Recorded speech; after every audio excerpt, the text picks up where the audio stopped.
Greetings, YouTubians, and welcome back to Wayne Sharp World, where it is Judgment Day for this guy right here, my knife design, the Vosteed Thornton.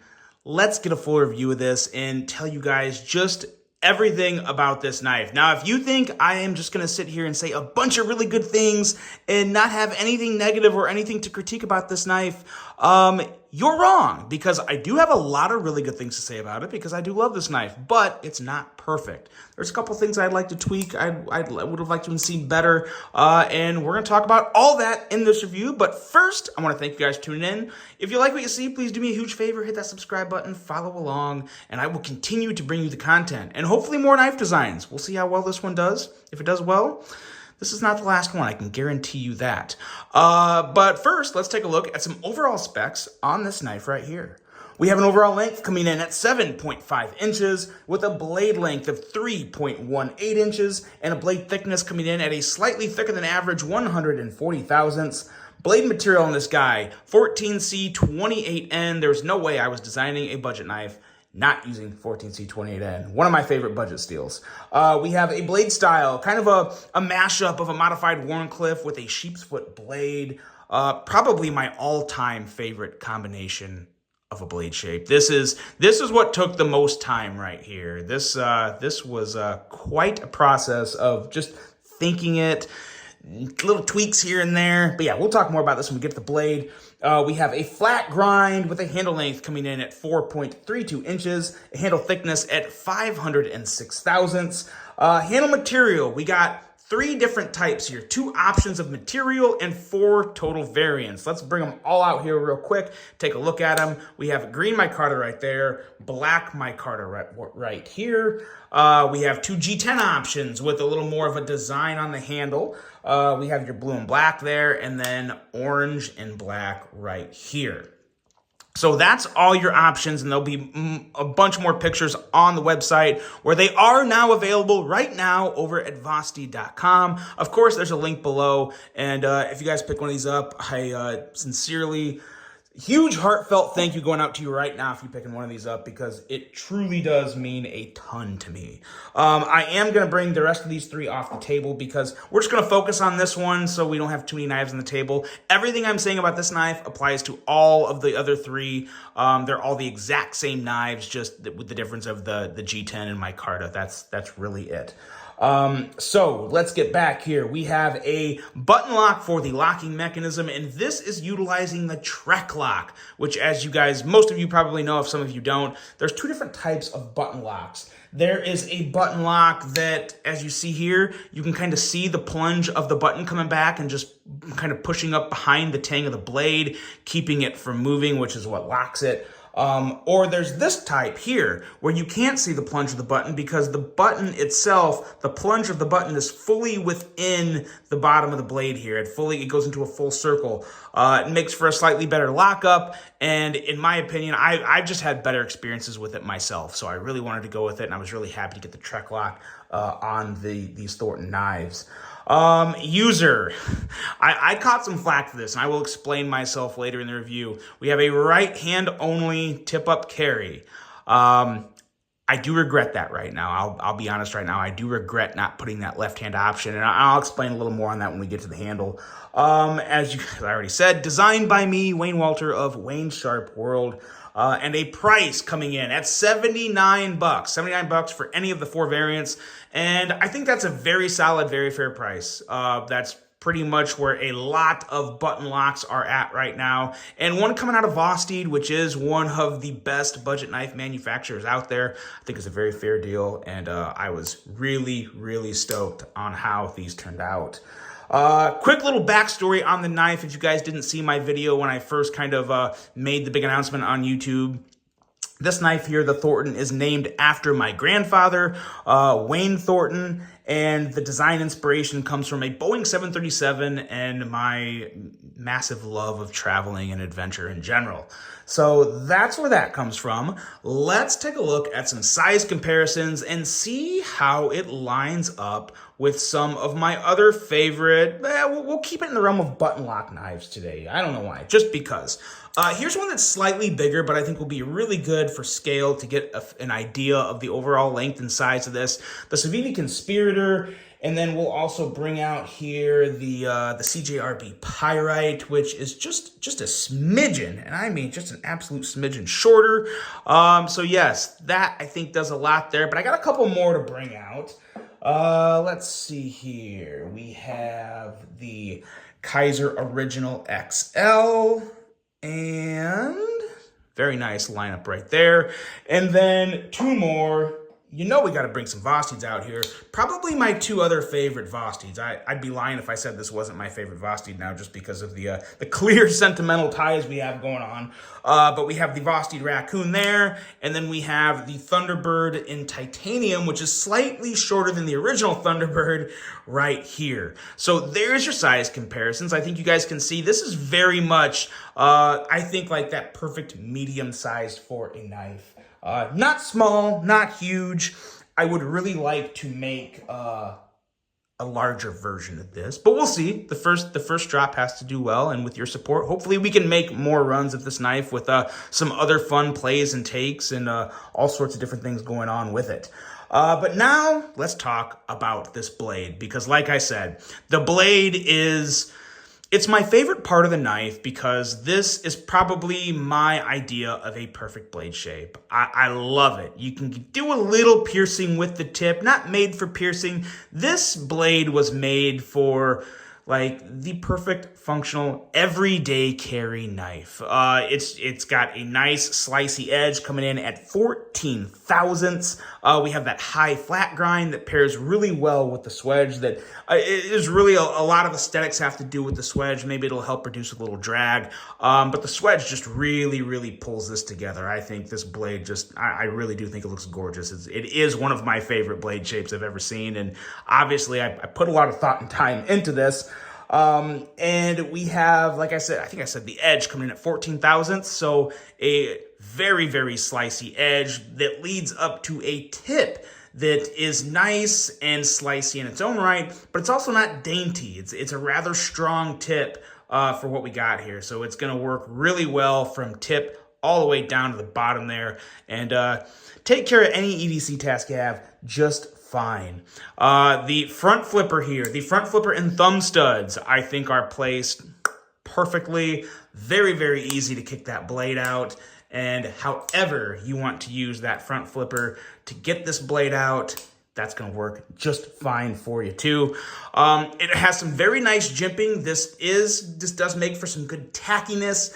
And one thing that I was surprised by here, because the whole time I was designing this knife, I had a much finer jimping up towards the top here envisioned. I wanted it to have that kind of like that Civivi jimping like you see here, just a little closer pattern on the jimping. But when I got the Proto in hand, it worked so well, and I didn't have any complaints with it. I thought, you know what? I don't have any issues. I don't want to mess with something that works already that I'm completely satisfied with. I don't want to be stubborn on what I think it should be, because I had in my hand a sample that was just fantastic. And that's just what this one is. The production run, again, they nailed the production run. So really happy with how the deployment methods turned out on this. Now, there's a couple things on this blade that are... one of them is disappointing to me, and the other one is just kind of is what it is. First, what just kind of is what it is this plunge grind here. So it's an average plunge grind. I wouldn't say it's bad, but it's not like a super crazy good plunge grind. It's a very average plunge grind for a $70 knife. So take that for what it's worth. It's not the end of the world. Could it be a little better? Yeah, it could. It could be a little better. But it's really not bad the way it is either.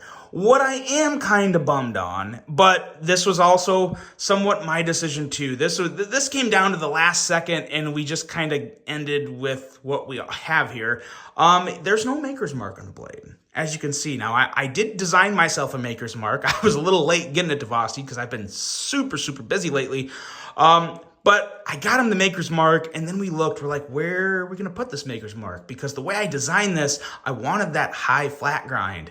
I wanted that swedge out there that didn't leave a lot of flat to put a Maker's Mark. And then the placement of the thumb stud was too good. I was not moving the placement of the thumb stud and risking the action just to put a Maker's Mark on there. So we went back and forth, and it just got into crunch time. And so, unfortunately, this first run does not have a Maker's Mark. Now, while I am disappointed about that, like I said, this was just as much me as it was Vosteed on how this didn't happen. So it's not the end of the world. Vosteed has been so amazing to work with. They're giving me all the credit. There's no issue surrounding this at all whatsoever. I do hope in the future there is my Maker's Mark somewhere on the knife. There's a good chance we may just replace this Vosteed logo down here with my Maker's Mark on future runs, if there are future runs, fingers crossed. I think that's probably the better answer, because you guys know me, you've heard me review knives enough, you know that I don't like obnoxious blade branding or improper blade branding, and I just didn't see anywhere good to put my Maker's Mark on this blade, and I'm okay with that, because you know what, again, kind of goes back to what I say on all my other reviews, and I wanted to stick to that and be true to it. So we'll find a way to get the Maker's Mark on the knife somehow, some way in the next runs, but we do have one beautiful blade here. Moving down into the handle. So for most hands, this is going to feel great. As you can see, for me, it is a full 4-finger grip, and I got just a little bit of room down there, and that's not even without choking up here. You can choke up. I didn't really design this knife to choke up because there's no real choil up here, but there is a nice flat spot here that it is very easy to choke up on. So if you do want to choke up, get a little detail work, you can do that, and I think it'll work just fine. It's worked fine for me. I haven't choked up much because I really do think this feels really good right here. It's a full grip. It feels great in my hand. Now, if you have bigger, thicker hands, like DCA, David C. Anderson of Knife Center, you might find this handle to be more of a 3.5-finger grip. And I say that jokingly because at Blade Show West, we had the prototype out there, and DCA was walking around checking stuff out. He stopped by the Vosteed booth, and I showed him my knife, and he had a lot of good things to say about it, but he said the one critique I would give it is the handle's a little small for me. I'm feeling it to be like 3.25 fingers in my grip. And that was very fair, because let me tell you something, those slightly larger than average hands that he claims on the videos are a lot larger than average. DCA's got some big hands, so maybe I'll make a larger version just for him. But I would like to see a larger version. But no, so if you have average hands, it's gonna feel great. It's gonna feel actually really great. I love the ergos on this knife. For me, for my hand, I don't have small hands. I do have, I think, larger than average hands, or maybe I have slightly larger than average hands, and DCA's got the bare mitts because that man has some big hands. But yeah, I think the ergos turned out great. I think the slightly contoured micarta feels really, really nice. We did a good job of smoothing out all the points, so there's nothing that's going to be poking your hand or getting to feel really uncomfortable. I was really, really pleased with how well this pocket clip felt, because we did move it a little close to the bottom, and that had me very nervous. But it turned out really well. The bent over clip back here, all the roundness and chamfering on the clip feels nice and comfortable in the hand. So while you do feel the clip, it's definitely no hot spot. I have no issue with the grip or handle of this knife, really whatsoever. Now my biggest regret. Let's talk about my biggest regret on this knife, and it is leaving out the left-hand carry option. I've heard it from a good amount of people, and to all the lefties out there, I do apologize, and I'm going to take full blame for it because I intentionally designed this with no left-hand carry. I was kind of selfish when I was designing this. I wanted to design it just how I wanted it. I didn't want to see a milled out area or a filler tab down there. I actually kind of thought, if I was going to make a budget knife, adding the filler tab would bump up the price unnecessarily to something that shouldn't be. So I had all my reasons in my head of why I didn't make a left-hand carry option for this. And looking back at it, I just flat out regret it. So I'm going to do my absolute best On hopefully the future runs, they will be left or right hand optional for you lefties out there. So I'm going to do my best to make that happen. I'm really sorry the first one didn't have that, because I do truly regret that now. If I could go back and change one thing about this knife, that would be it. But this is where we are. So for the righties, it doesn't matter. For the lefties, I'm going to do my best to make it right. Now the action. It's fantastic. It's fidgety. It's smooth. It's secure in terms of the lock. Everything about this, however you want to flip it or flick it, whether it be the middle finger, whether it be the front flip, or even that good old reach around, is no problem. Thumb studs work great. Everything on this knife in terms of action is fantastic, as well as the button lock. It's just really good. Everything about the knife from an action standpoint, I think, is as good as it can be. And that makes me really happy. So what we're left with is, I'm going to say it, I do think this is a Knife of the Year contender in its price category for just $79. I think it's a pretty strong contender. Will it be on top at the end? I don't even know. It's technically not even on top right now because I don't even have 3 knives to fill the spots with. So we'll see. But overall, I am ecstatic with how this turned out. I think it turned out fantastic. Given find a place to put a maker's mark, put that left-hand option for the carry on there, and maybe even find a way to get that plunge grind just a little bit better on the next versions. Other than that, I do think it's about as good as it can be. I'm really, really happy with it. Let me know what you guys think about it. If you pick one up, again, thank you so much. Let me know what you think about it. I am always open to criticism. I want to know what all you guys think. And that is that, guys. That is the Vosteed Thornton. Let me hear it in the comments. I really hope you guys enjoyed this one. Hope you have a fantastic rest of your day. And until the next one, I'm out.